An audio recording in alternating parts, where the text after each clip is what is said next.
l'acceptation de Jésus-Christ comme Seigneur dans nos vies. Co-héritier, puisque notre Père, c'est lui qui a la possession de tout. Tout lui appartient. Avec Christ, nous sommes des co-héritiers. Mais pourquoi devons-nous souffrir? Nous ne sommes pas appelés pour souffrir. Pourquoi les enfants de Dieu, pourquoi les serviteurs de Dieu doivent être des gens qui n'ont pas assez de moyens? Nous n'admettrons pas cela pendant que nous serons dans ce genre d'événements. Nous devons démystifier tout ce que nous trouvons de foi qui sont des choses qui ne sont pas à notre hauteur. Tout est à la hauteur des enfants de Dieu. Mais cela n'est possible que par rapport à notre marche. Dieu est capable de bénir tout le monde dans ce lieu. Mais notre marche est déterminative. Où elle est déterminative? Pour que nous puissions entrer en possession des bénédictions que Dieu a prévues pour nous. Amen. Un bon leader, il se caractérise par quoi? C'est celui qui exploite les dons que Dieu a placés en lui. Chacun de nous a des dons de Dieu. Il nous aime et il sait que ces dons sont utiles pour que nous puissions impacter les milieux dans lesquels nous nous trouvons. Mais des fois, nous ne le faisons pas par négligence. Nous allons lire la parole de Dieu par rapport aux dons de Dieu dans nos vies. Dans Matthieu chapitre 25. Nous lisons la parole de Dieu du 14e au 30e verset. La Bible dit, « Il en sera comme d'un homme qui, partant pour un voyage, appela ses serviteurs et leur remit ses biens. Il donna 5 talents à l'un, 2 à l'autre, et un au troisième plutôt, à chacun selon ses capacités, et il partit. Aussitôt, celui qui avait reçu les 5 talents s'en alla, les fit valoir, et il gagna 5 autres talents. De même, celui qui avait reçu les 2 talents en gagna 2 autres. Celui qui n'en avait reçu qu'un alla faire un creux dans la terre et cacha l'argent de son maître. Longtemps après, le maître de ses serviteurs revint et leur fit rendre compte. Celui qui avait reçu 5 talents s'approcha, en apportant 5 autres talents, et il dit, « Seigneur, tu m'as remis plutôt 5 talents, voici j'en ai gagné 5 autres. » Son maître lui dit, « C'est bien, bon et fidèle serviteur. Tu as été fidèle en peu de choses. Je te confierai beaucoup. Entre dans la joie de ton maître. » Celui qui avait reçu les 2 talents s'approcha aussi et il dit, « Seigneur, tu m'as remis 2 talents. Voici, j'en ai gagné 2 autres. » Son maître lui dit, « C'est bien, bon et fidèle serviteur. Tu as été fidèle en peu de choses.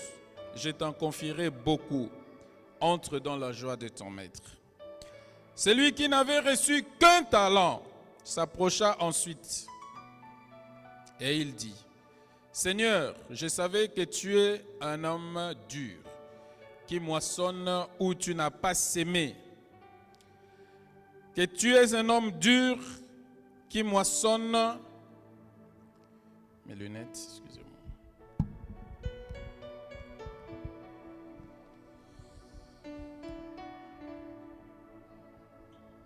Que tu es un homme dur qui moissonne où tu n'as pas sémé et qui amasse où tu n'as pas vanné. J'ai eu peur et je suis allé cacher ton talent dans la terre. Voici, prends ce qui est à toi. Son maître lui répondit, « Serviteur méchant et paresseux, tu savais que je moissonne où je n'ai pas sémé et que j'amasse où je n'ai pas vanné. Il fallait pour toi donc de remettre mon argent au banquier et à mon retour, j'aurai retiré ce qui est à moi avec intérêt. Ôtez-lui donc le talent et donnez-le à celui qui a le 10 talents. car on donnera à celui qui a, et il sera dans l'abondance, mais à celui qui n'a pas, on ôtera ce qu'il a.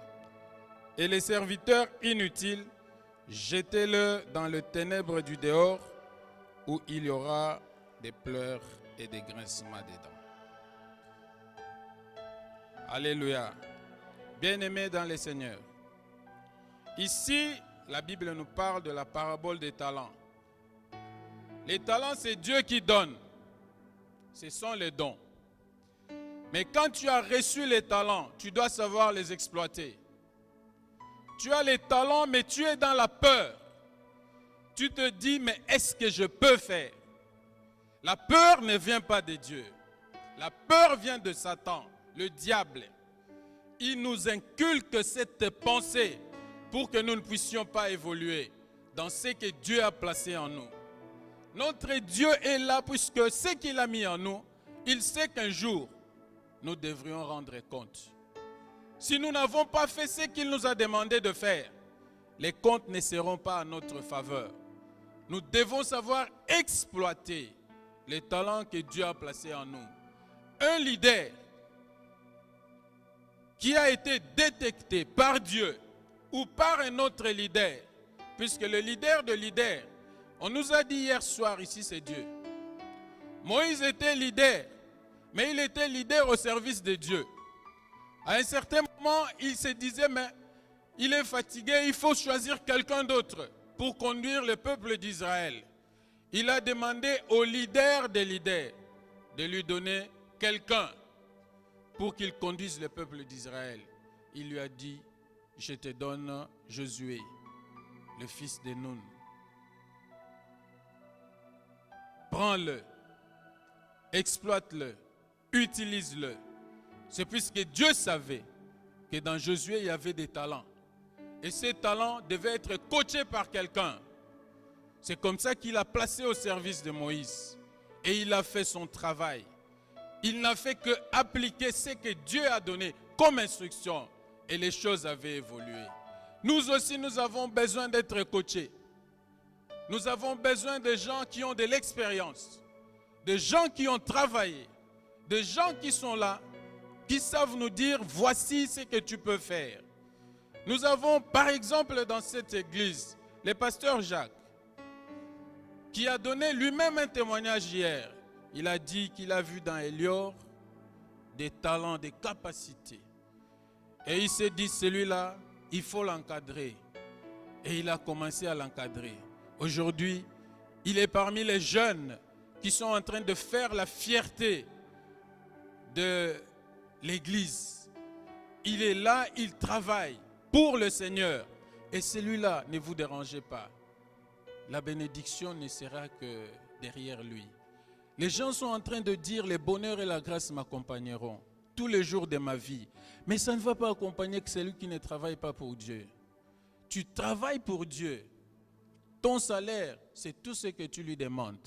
Quand tu diras le bonheur et la grâce, le bonheur plutôt et la grâce m'accompagneront, effectivement, ça va t'accompagner puisque toi, tu es dans le service de Dieu. Mais si tu n'es pas dans le service de Dieu, ne te dérange pas, les bonheurs ne sont pas à toi. Tu as de talent dans cette église. Dieu a placé dans toi. Tu es un bon intercesseur. Tu es un bon chanteur. Tu es capable d'apporter la parole de Dieu dans toutes les dimensions. Mais tu as peur. C'est ce qui est sorti d'ici. Tout le monde a dit, j'ai peur, je suis timide. Je vois que vous êtes nombreux, je ne sais pas comment je veux parler. Moi, je voudrais qu'on se parle comme un journaliste qui est en train d'interviewer. Non! Tu dois prendre les micros. Tu dois te tenir comme les deux qui étaient. Il y a deux qui m'ont épaté. Elles étaient là. Elles partagent la même vision. Nous avons le même père spirituel. Nous avons évolué par rapport à. Oui, mais on s'est dit par rapport à. De l'autre côté, il a une union, mais par ici, nous avons évolué en union avec Christ. Elles étaient en train de parler.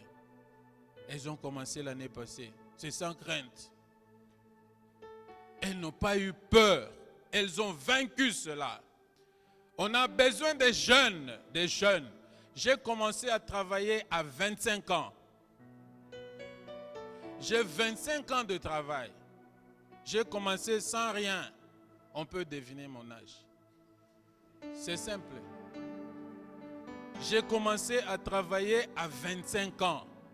Aussitôt terminé. Je disais à ma femme aujourd'hui, à l'époque, ma copine, excusez-moi. Je lui disais, puisqu'il y avait un combat par rapport à ma personne, né à Kikwit, dans la province de Bandundu. Je suis arrivé à Kinshasa pour des études et j'ai aimé une demoiselle qui était non loin de là où j'étudiais. Je suis tombé amoureux d'elle. Mais en attendant, dans la famille de mon épouse, il y avait ces tantes qui avaient des têtes qui ne bougeaient pas, qui bougeaient beaucoup. Ils ne voulaient pas entendre parler de ces petits jeunes hommes-là, qui étaient aux études, qui avaient des papiers, qui n'avaient que des feuilles de papier. Et du coup, ils ont commencé, par rapport aux amis qui venaient leur rendre visite, les tantes, ils ont commencé à pousser l'un de ses amis vers ma femme. Alors, il y a un jeune frère, celui qui vient après mon épouse, qui est venu me dire, non, écoute, les tantes là, je ne comprends pas, j'ai commencé à voir des gens qui viennent à la maison. Si tu peux interdire ta femme à sortir avec, à se déplacer avec elle. Je l'ai appelé, je lui ai dit, écoute, tu vois, on m'a dit que. Elle dit oui, effectivement, ne t'en fais pas. Je sais. Mais je vais te raconter d'ailleurs plus que ça. Je ne suis pas là. Regarde ce qu'on dit de moi. Tout le monde dit, ce type-là, c'est un féticheur. C'est un sorcier. Comment tu peux être amoureuse d'un garçon qui vient du village? Ici à Kinshasa, tu n'as pas vu des garçons qui sont à la commune de la Gombe, ici où nous sommes. Toi, tu vas aller prendre quelqu'un qui est venu du village, qui a ses oncles à Kingasani là-bas. Et puis toi, tu vas aimer un garçon de ce genre. Alors, qu'est-ce qui se passera? J'ai dit un jour à mon épouse, tu vois ces gens-là, tous ces gens qui viennent, ils ont quoi? Celui-là, il roule avec quoi?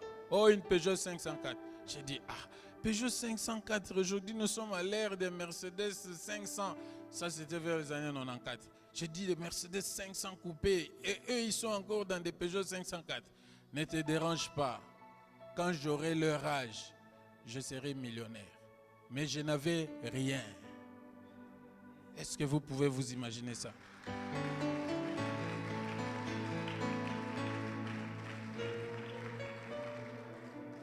J'ai vaincu l'esprit de ma femme. Je l'ai assujetti. Je lui ai dit, à leur âge, je serai millionnaire.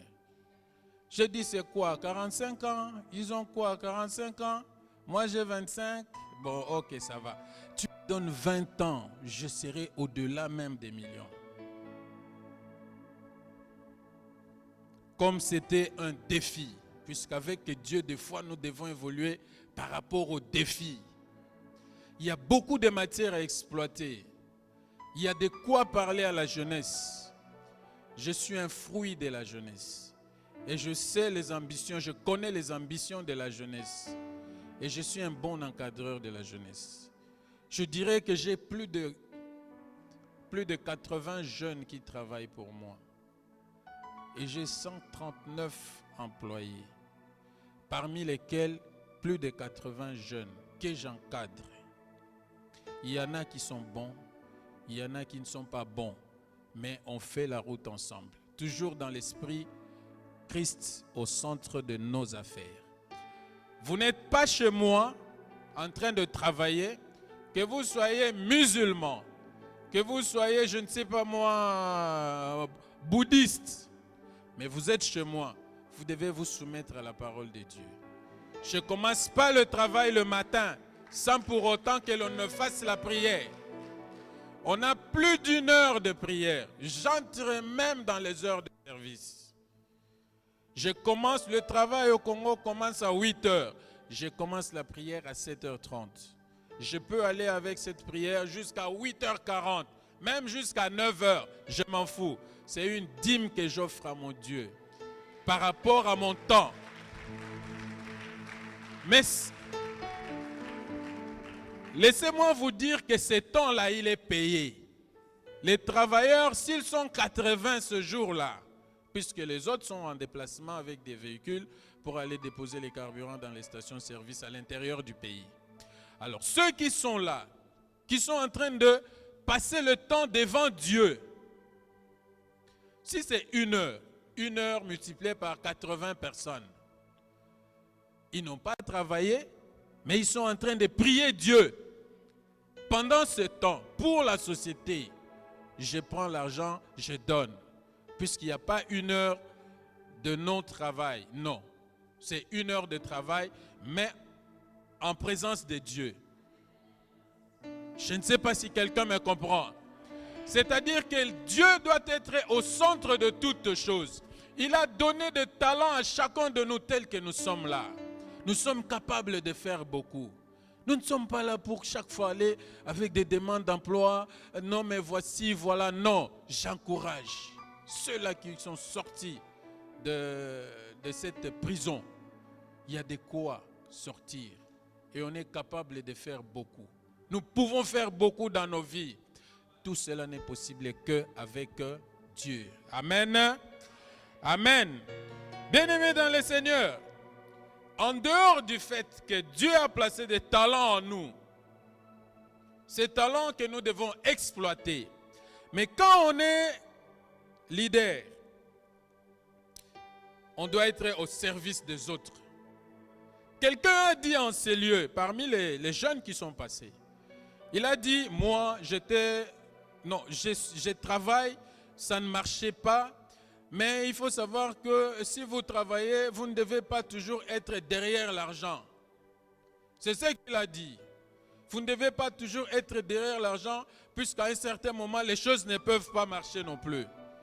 Effectivement, il a raison. Laissez-moi vous dire que celui qui se dit leader, il ne peut pas voir l'aspect argent. Échec ou pas, lui, il fonce. Argent ou pas argent, les leaders foncent. Puisque l'autre a dit, il y a un autre qui a dit ici, qu'on lui a dit, mais tu vois, comme ça ne marche pas. Non, il est là. Il a dit, si toi tu t'arrêtes, c'est fini. Tout va s'arrêter. Tu es obligé de continuer. Très bien. C'était un bon coaching. C'est ça le leader. Le leader, il a compris que tu as le talent de leader.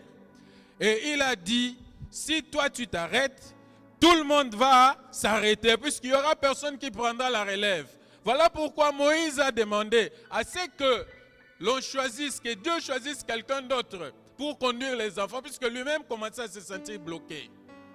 Et puis Dieu lui a dit, voici la personne qui va prendre la relève. Et cette personne, avant de prendre la relève, devait être coachée. Donc celui qui se dit leader, il doit être plus au service des autres qu'à son service. Il ne peut pas voir ses poches. Il doit voir les poches des autres. Il doit se dire, je dois rendre tel riche. Je dois amener tel à la richesse. Quand on est là pour les autres, on est béni. Mais quand on fait pour soi, je ne parlerai même pas de la bénédiction. Vous savez, un intercesseur par rapport à un pasteur, l'intercesseur, c'est la personne qui doit être plus bénie. L'intercesseur, c'est toi. L'intercesseur, c'est moi. L'intercesseur, ce n'est pas le fait de se retrouver à l'intercession. L'intercesseur, c'est celui qui prie pour l'autre. L'intercesseur, c'est celui qui prie pour l'autre. Il est au service de l'autre.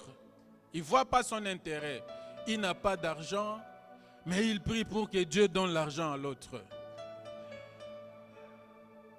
il n'a pas de véhicule, mais il prie pour que le pasteur ait un véhicule.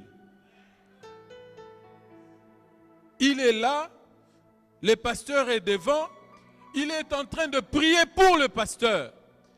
Quand Dieu déverse l'huile sur la tête du pasteur, mais cette huile-là ne traîne pas longtemps sur la tête, cette huile finit par tomber. Mais c'est lui qui est à genoux devant le pasteur, en train de prier pour son œuvre, pour que le travail de Dieu puisse aller de l'avant. Mais c'est cette personne qui a les mains comme ça, vers Dieu. Mais tout ce qui tombera, ça tombera sur lui.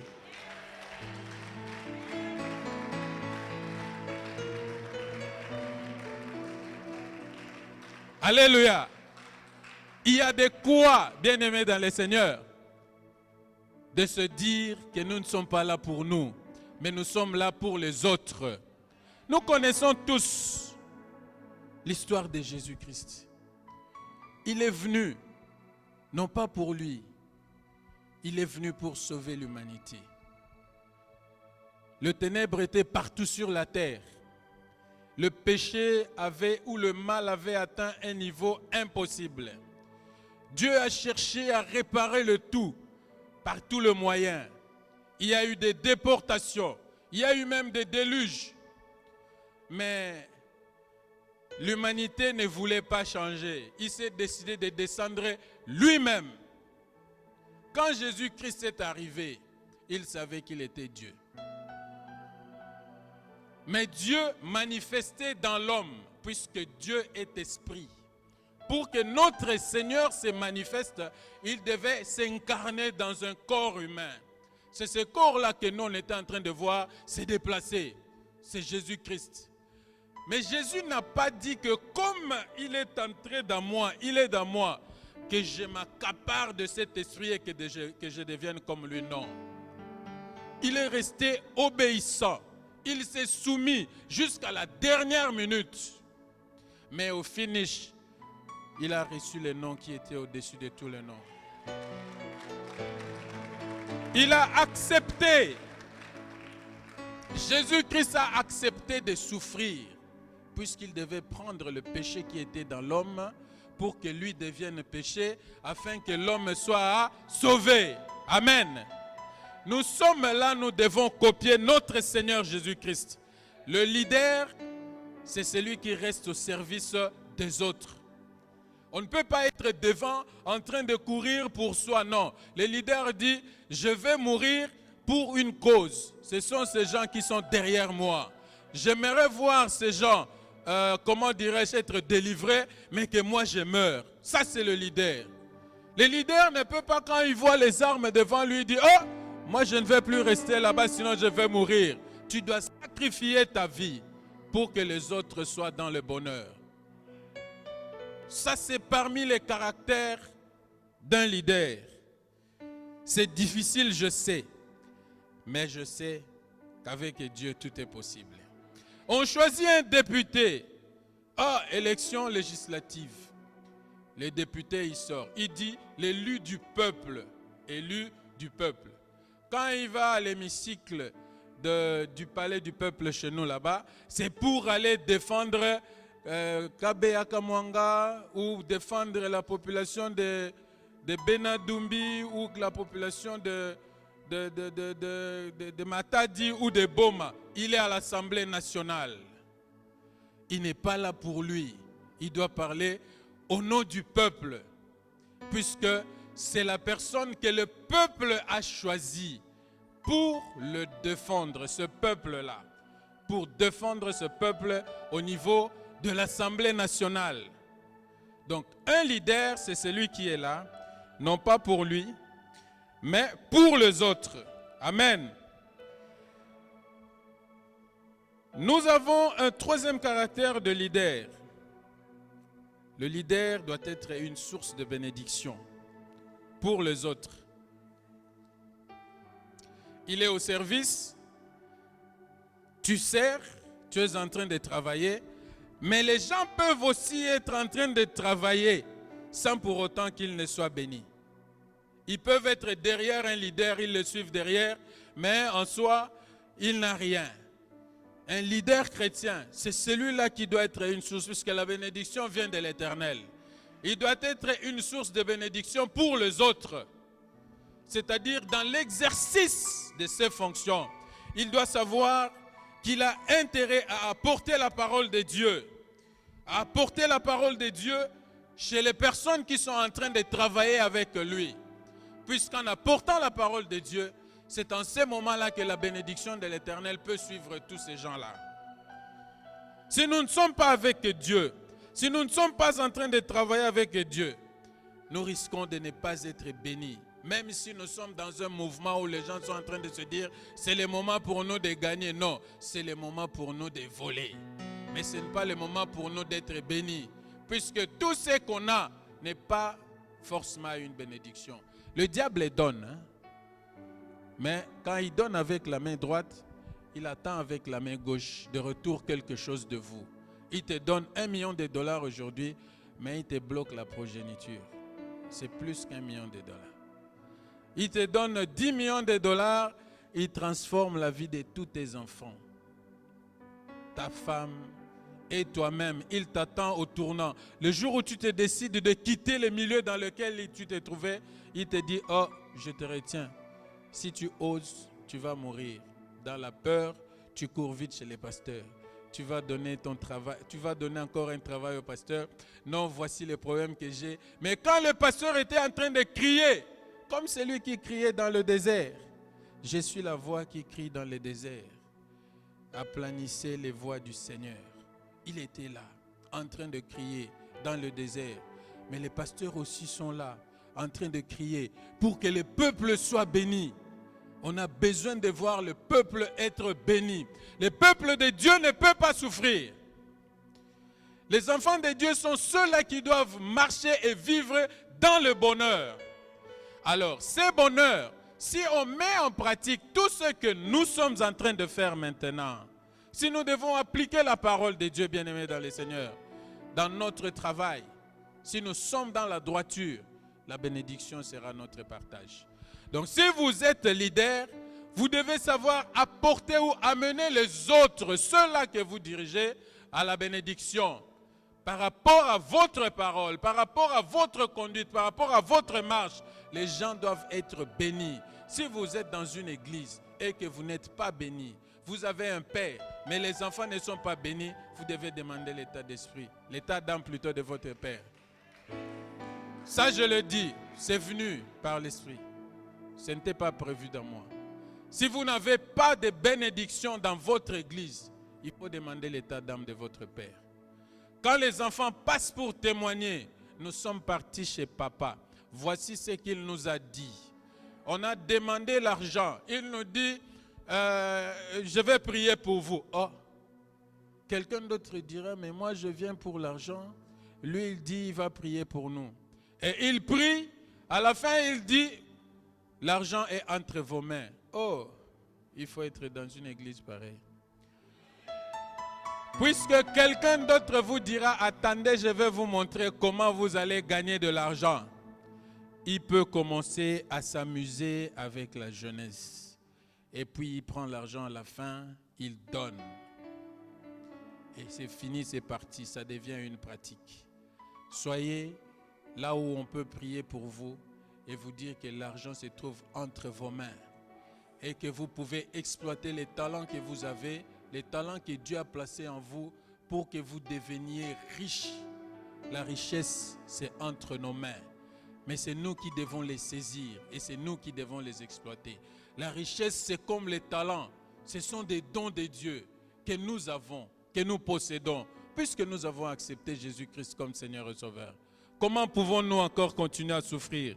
La souffrance n'est pas notre partage dès lors que nous sommes en train de servir le Seigneur. Amen. Amen. Moi-même que vous voyez là, j'ai eu un problème très sérieux. J'ai beaucoup travaillé. Je commence d'ailleurs à me fatiguer. 25 ans. Encore combien d'années pour aller en retraite, en principe, en France? 14 ans. À 40 ans de service. 40 ans de service, on abandonne, on arrête, n'est-ce pas? 35? 65 l'âge, quand vous avez commencé à 30 ans. Mais quand vous avez commencé plus tôt, ce sont les nombres d'années de travail. En principe, il me reste 10 ans pour travailler. Mais j'étais en train de me dire déjà que c'était difficile de laisser le travail. Pourquoi? Puisque j'ai des gens que j'ai continué à encadrer par rapport au travail pour qu'ils retrouvent le chemin de la vie. En priant pour son travail et en priant au lieu de travail. Le domaine dans lequel je suis, c'est un domaine où les gens volent facilement. C'est le domaine du pétrole. Les carburants, vous pouvez prendre 5 litres. Vous vous tenez au coin de la rue, même pas au coin de la rue, en passant, vous déposez 5 litres dans un bidon. La personne qui prendra va vous donner de l'argent directement. Puisque si le litre est à 2300, vous dites que c'est à 2000, la personne prendra, les yeux fermés, il vous libère. Ce qui fait que je peux faire comme ça, des manquants de 15 000 litres, 20 000 litres par mois, puisque les gens ont volé. Mais je ne les abandonne pas. Le grand souci, c'est de prendre ces personnes-là, de les amener vers le Seigneur. C'est la face de Dieu qui importe dans ce travail. Et c'est le travail que je fais tous les jours. Voilà pourquoi je n'arrêterai jamais d'exhorter mes enfants qui travaillent avec moi par rapport au salut. Puisque le salut, je leur dis que là où ils viennent travailler, c'est pour gagner de l'argent. Mais ce qui les avait amenés là-bas, ce n'était pas l'argent, c'était la vie éternelle. Celui qui entre dans cette enceinte, je leur dis, il vient chercher la face de Dieu. Et s'il a la face de Dieu, le reste, ce n'est pas son affaire. Puisque nous reconnaissons que la Bible nous dit que nous devons chercher d'abord le royaume des cieux. Le reste nous sera donné par-dessus tout. Même nos enfants, la Bible nous dit, si nous leur apprenons le chemin ou la voie de Dieu, nous sommes obligés de le faire, puisque quand ils seront grands, ils vont grandir, qu'ils ne s'en détournent pas. C'est une richesse impossible pour nos enfants, peut-être de fois que nous ignorons. Puisque si un enfant a Christ en lui, il ne faut pas vous déranger. Un jour, il peut dérouter, mais il finira par revenir sur la voie, puisqu'il a déjà appris comment il doit vivre par rapport à son Dieu. Amen. Les parents, nous avons du travail à faire pour nos enfants. Nous devons les amener au salut. C'est difficile, mais cela est possible. Avec Dieu. Amen. Amen. Le leader, parmi ses caractères, c'est cette personne qui suscite la foi dans le cœur du peuple qu'il conduit. Il doit susciter la foi dans le cœur du peuple qu'il conduit. Le peuple a besoin de croire. Le peuple a besoin de voir que ce que je manque, c'est possible que je puisse avoir cela. Nous connaissons tous l'histoire de David. David, c'était ce jeune fils d'Isaïe. Il était en train de paître les brebis. Pendant que ses aînés étaient en train de vivre, il menait une bonne vie. Mais le père a choisi le tout jeune, puisque sûrement les autres ont dit non, mais celui-là, nous, ce travail-là, nous n'allons pas faire ça. C'est un travail que notre petit peut faire. Mais là où il est parti, c'était un apprentissage pour lui. Des fois dans la vie, nous nous disons, mais pourquoi on laisse ça seulement à moi? On murmure. Non. Les assiettes, tous les jours, c'est moi qui dois laver. Tous ces habits sales là, quand les gens viennent à la maison, c'est moi qui dois laver. Oui, on te prépare à quelque chose. On a envoyé David aller surveiller les brebis ou les troupeaux de son père. C'était une préparation. C'est là où il est allé combattre l'ours et les lions. Mais s'il était à la maison de son père, s'il était dans l'oisiveté, l'ours et les lions ne seraient pas combattus. N'est-ce pas? Il a tué. Il pouvait arracher avec les mains. Rendez-vous compte, ça venait d'où cette force? Où on doit arracher ce que le lion a attrapé. Vous venez vous arracher, vous déchirez le mâchoire. Vous allez faire ça sur base de quoi? Si ce n'est pas par l'Esprit de Dieu. C'est Dieu qui conduisait David. Il savait où il devait l'amener. Il était en train de le conduire petit à petit, jusque là où il devait l'amener. Il avait découvert qu'il avait le talent. Un jour, il y avait la bataille plutôt que nous connaissons, la bataille contre les Philistins. Les Philistins étaient là. Mais parmi les gens qui étaient en train de combattre, qui étaient au front, il y avait les frères de David. Ils étaient là et papa était inquiet. Lui, il venait de la brousse, de la forêt. Il est arrivé à la maison. Son père lui dit, mais écoute, tes frères, ils sont au combat. Ils sont au front. Prends la nourriture, va vers eux. Tu leur donnes et tu vérifies s'ils sont encore vivants. Il est parti, non pas pour aller combattre contre les Philistins. Il est parti puisque son père lui a dit, va, donne à tes frères et tu rentres me dire s'ils sont vivants ou pas. Il est arrivé, il s'est rendu compte que tous les enfants d'Israël, les combattants d'Israël, n'avaient pas la force devant les Philistins. Parmi les Philistins, il y avait un géant au nom de Goliath. Quand il faisait un pas, tous les Israélites reculaient. Ils ne savaient pas tenir. Et puis, il faisait la loi. David est arrivé, il a donné la bouffe, mais il a observé le scénario. Il s'est dit, mais comment c'est un circoncis peut mépriser l'armée de l'Éternel? Un circoncis qui méprise l'armée de l'Éternel. Rendez-vous compte qu'un incirconcis vient dans cette église et commence à raconter du n'importe quoi. Ici, tout le monde est dans la peur et dans l'angoisse. Non. Il dit non, je ne peux pas. Il s'informe. On lui dit non, mais ce monsieur-là que tu vois, personne ne peut le battre, les messieurs-là. Et puis le roi a dit, Saül a dit, c'est lui qui battra cet homme, qui va le tuer. Il va lui donner la richesse, il va lui donner sa femme et il va lui donner plus que ce qu'il demandera. Oh, il dit, mais moi, je sais que cet homme-là ne peut pas être plus que l'ours, hein? Plus que le lion. Je pense que cet homme-là, je peux l'écraser. Les frères ont appris que David était en train de parler de cette histoire. Il dit, hey, toi, tu n'étais pas venu ici pour la bagarre. Tu es venu ici pour la nourriture. Rentre. Il quitte là où il était. Il va voir encore un autre groupe. Il demande quoi? Il raconte encore. Oh, il dit, bon, maintenant je dois aller voir le roi. Amen. Maintenant, je dois aller voir le roi. Il est allé voir le roi.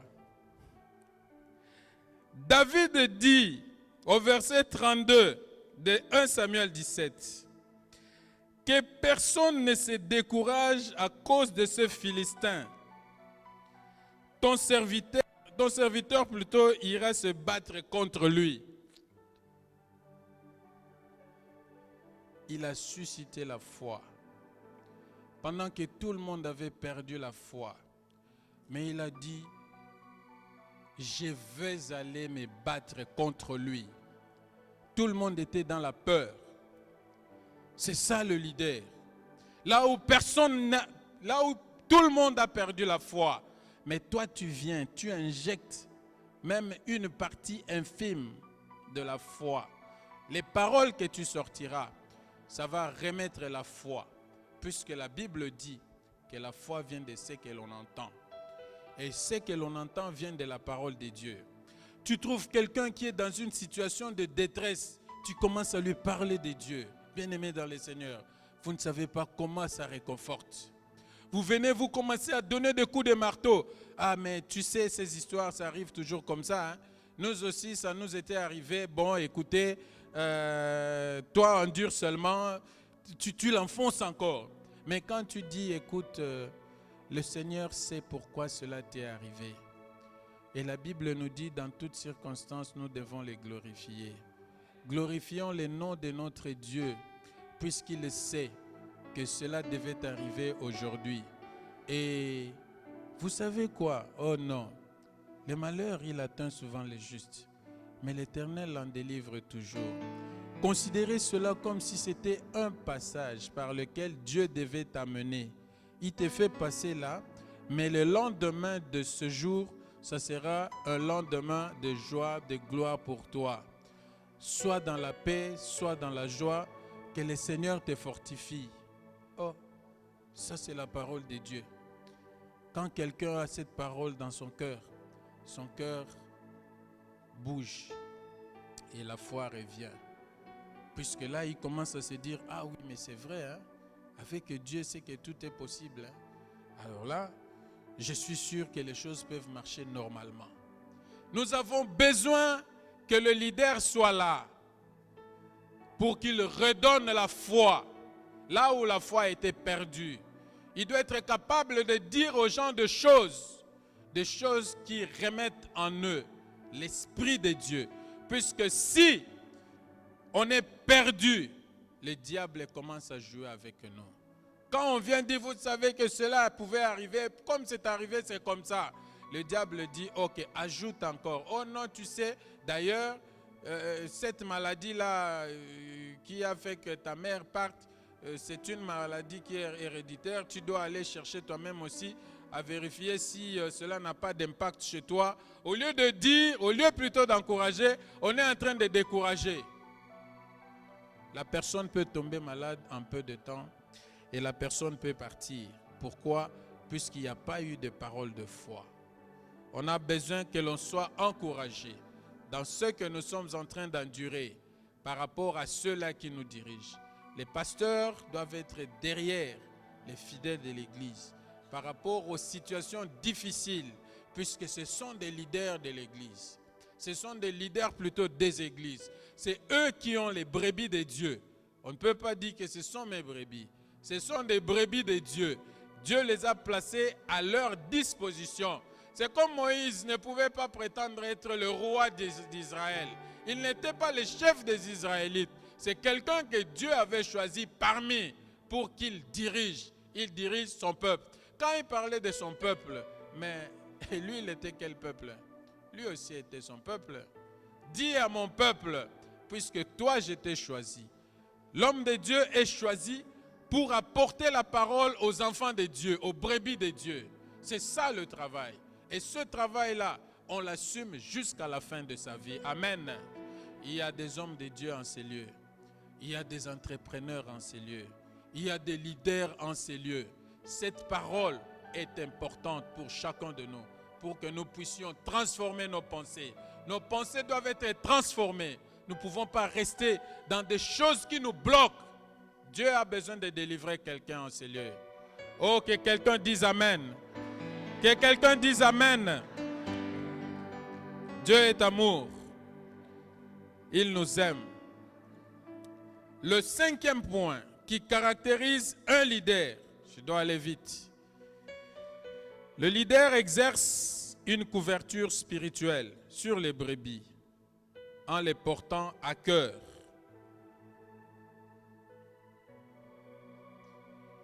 Quand on est à la tête d'une église, quand on est à la tête d'une organisation et qu'on est serviteur de Dieu, la première des choses, on doit savoir que ces personnes qui sont sous votre direction, par rapport au spirituel, ces personnes sont sous votre couverture. Jésus-Christ était le bon berger. C'était lui, il disait, mes brebis me connaissent et moi aussi je connais mes brebis. C'est-à-dire que partout où ils sont, ou partout où elles sont les brebis, Jésus doit savoir où sont ces brebis. Si les brebis s'égarent, il va les chercher, il les ramène. Ces brebis-là, c'est nous. Nous sommes les brebis de Jésus-Christ. C'est comme ça que j'ai parlé des brebis de Dieu. Le pasteur doit être en mesure de prier. Je l'ai dit, il doit prier pour le peuple de Dieu. Je suis dans la joie. Elles ont témoigné. Il a prié pour nous. Et il nous a dit, l'argent est entre vos mains. Oh, quel témoignage. C'est ça la couverture spirituelle. Dans cette église, la couverture spirituelle, c'est le pasteur Jacques. Vous avez besoin de quoi que ce soit, vous voulez demander à Dieu. Dites à Dieu, je suis la fille de Jacques Maluma. Seigneur, je suis le fils de Jacques Maluma. Je te demande ça et ça. Au nom de Jacques Maluma, Dieu va te donner. Nous sommes tout le temps en train de prier à Kinshasa. Il nous dit, dans toute situation, dans toute circonstance, tu as un problème. Déclare, je suis le fils d'Agré Ngalassi. Tu pries, dans ta prière, tu cites le nom de ton père spirituel. Puisqu'il a une couverture spirituelle sur toi, même le démon ne t'atteindra jamais. Puisqu'il sait qu'il y a quelqu'un qui te couvre spirituellement. Le démon a peur. Il a peur des hommes de Dieu. Et il faut être un vrai homme de Dieu. Cet homme de Dieu qui prie pour ses enfants et qui dit, voici, tu as les talents entre tes mains. D'ailleurs, Dieu a déjà placé ce dont tu as besoin. Ne va pas chercher ailleurs. Va. Ta foi t'a sauvé. Amen. Amen. Bien-aimés dans le Seigneur,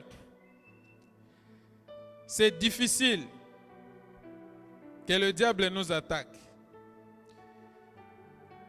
Tout ce que nous faisons avec Dieu, nous devons savoir que nous réussissons. Puisque notre Dieu n'est pas un Dieu d'échec. Il est un Dieu de réussite. Avec lui, on évolue toujours d'exploit en exploit. Le leader, c'est quelqu'un qui exerce une certaine communion avec ceux sur qui il est établi.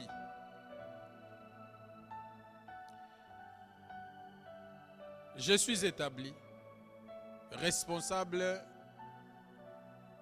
d'une église, responsable d'une société.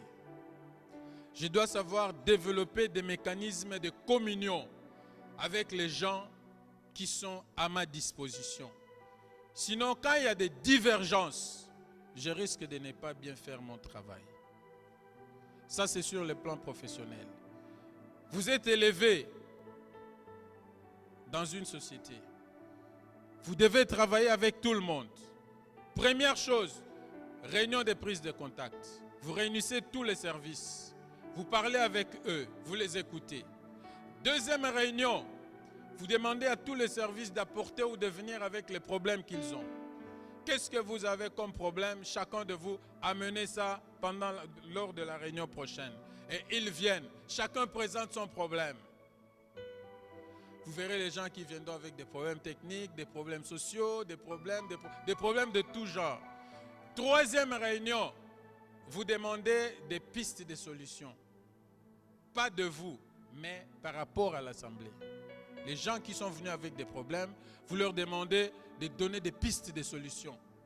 Vous verrez que les gens qui travailleront avec vous diront, on a déjà travaillé ici, mais c'est pour la première fois que nous puissions avoir un chef de ce genre qui vient, qui entre en contact, qui nous demande nos problèmes et qui nous demande de proposer des solutions et qui adopte des solutions à l'unanimité proposées et qui oriente certaines autres solutions qui peut-être ne cadrent pas avec les réalités de ce qu'il a trouvé. Ça, c'est sur le plan professionnel. On dira c'est un leader, un vrai leader, puisqu'il est en train de travailler avec tout le monde. Il associe tout le monde et il est en train d'écouter tout le monde. Mais sur le plan spirituel, la communion avec Dieu, c'est de ça qu'il est question. La communion avec Dieu. Jésus-Christ a dit, moi je suis le cep. Et puis vous êtes des sarments. Le cep, mais c'est ce tronc d'arbre qui est relié à la racine, qui a la sève, qui circule dedans, qui doit amener vers les branches, les feuilles, et puis porter des fruits. Oh, vous êtes qui? Oh, nous sommes des sarments. Ah, ok. Les sarments, ce sont les branches. Les branches qui portent les feuilles et les branches qui donnent le fruit. Celui qui est attaché au cep, il va porter des fruits. Cette branche qu'on vient couper, qui n'est plus attachée au cep, cette branche ne va plus porter des fruits puisque ça va sécher. Amen. Est-ce qu'on comprend? C'est la communion dont nous avons besoin. Nous sommes en contact avec Jésus-Christ. Nous avons la vie. Quand on nous sépare de Jésus, nous mourrons. Les leaders doivent être en communion avec le peuple qu'ils dirigent. Pourquoi? Puisque la vie du groupe dépend de cette communion-là. Si vous n'êtes pas en communion, il est difficile que vous demeuriez encore en vie.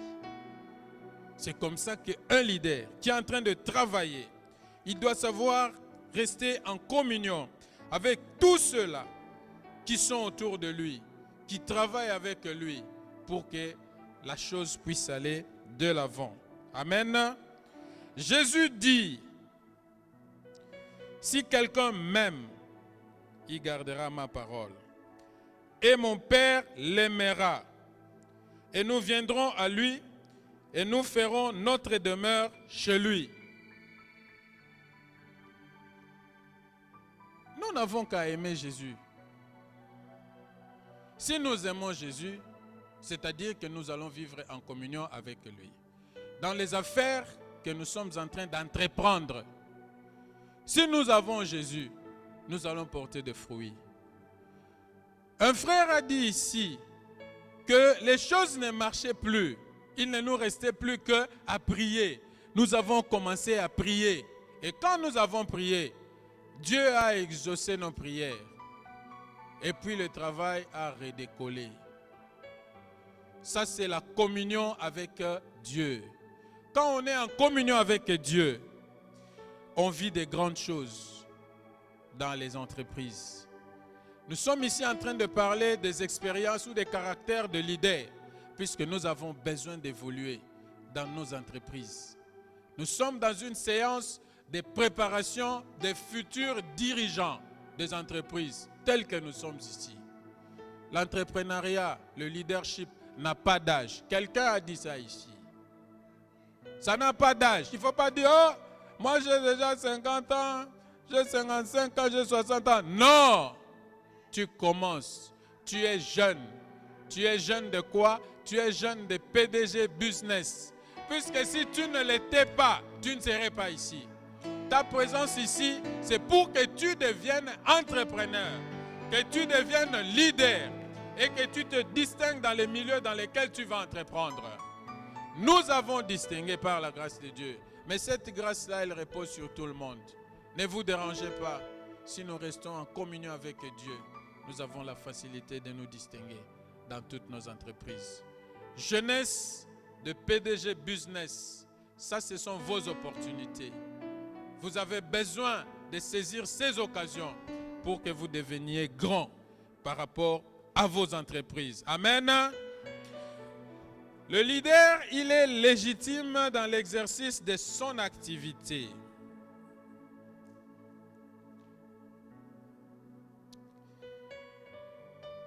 Quelqu'un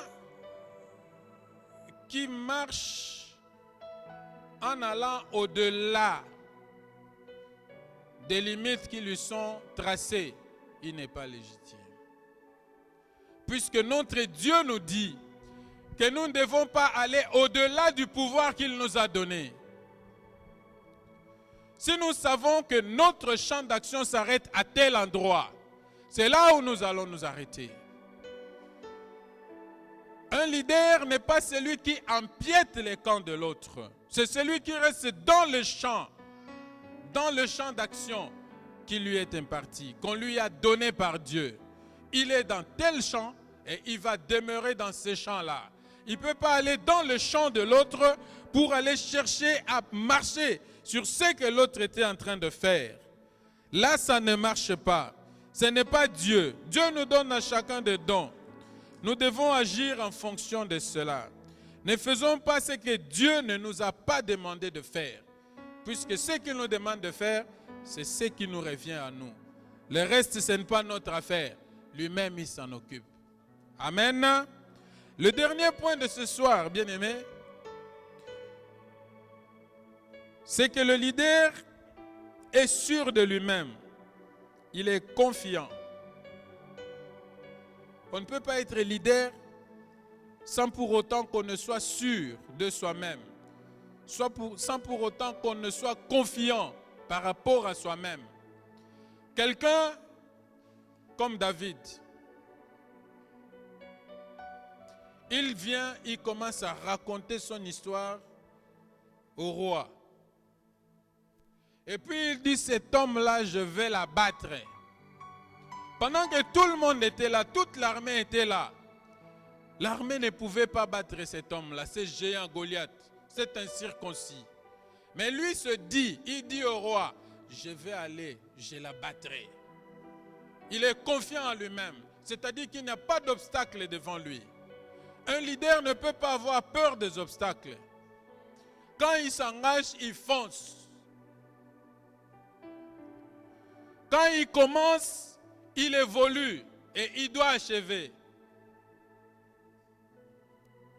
On le place dans une circonstance difficile, il sait prendre toutes les décisions.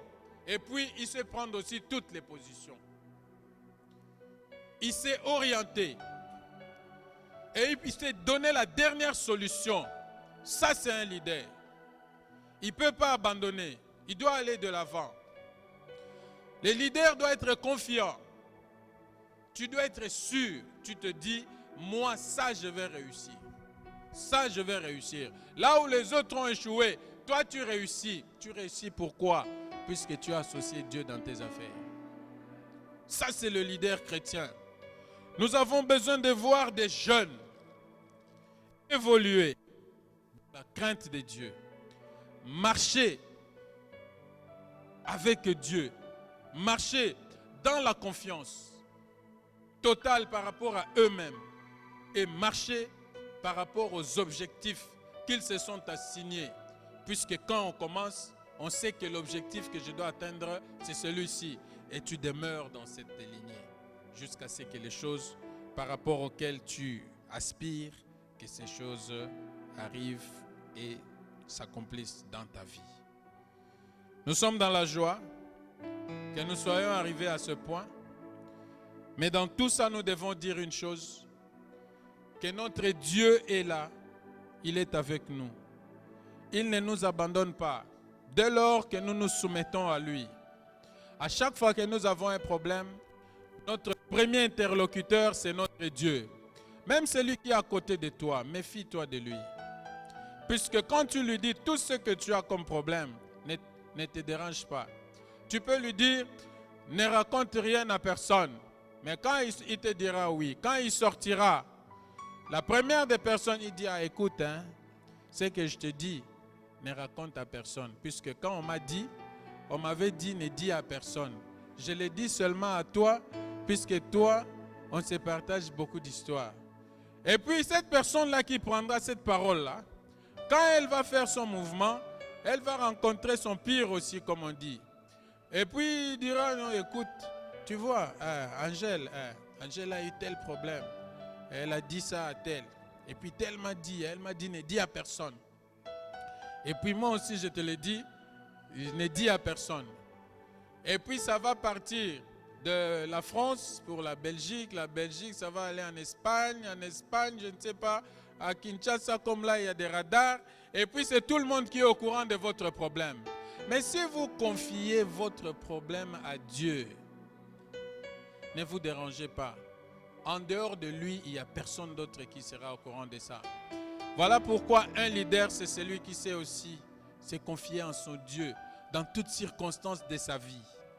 Quand tu es leader, tu dois savoir que le centre de toute chose dans ta vie, ça doit être le Seigneur Jésus-Christ. Pour nous qui sommes serviteurs de Dieu, nous réussissons facilement si nous associons Dieu dans nos affaires. Mais si nous l'éloignons, bien-aimés dans le Seigneur, ces entrepreneuriats dont vous parlez, si Dieu n'est pas associé, vous ne réussirez pas. À moins que vous fassiez comme les autres, le camp où nous ne sommes pas. Laissez-moi vous dire que je suis parmi ces gens qui disent, j'ai un slogan que je dis toujours, les jours où moi, je le dis encore une fois de plus du haut de cette chair, le jour où moi, évangéliste Joseph Mankondo Maboko, toucherai au fétiche, entrerai dans l'occultisme, ce jour-là que je devienne fou, j'ai dit et je vous remercie. Je sais que c'est fort.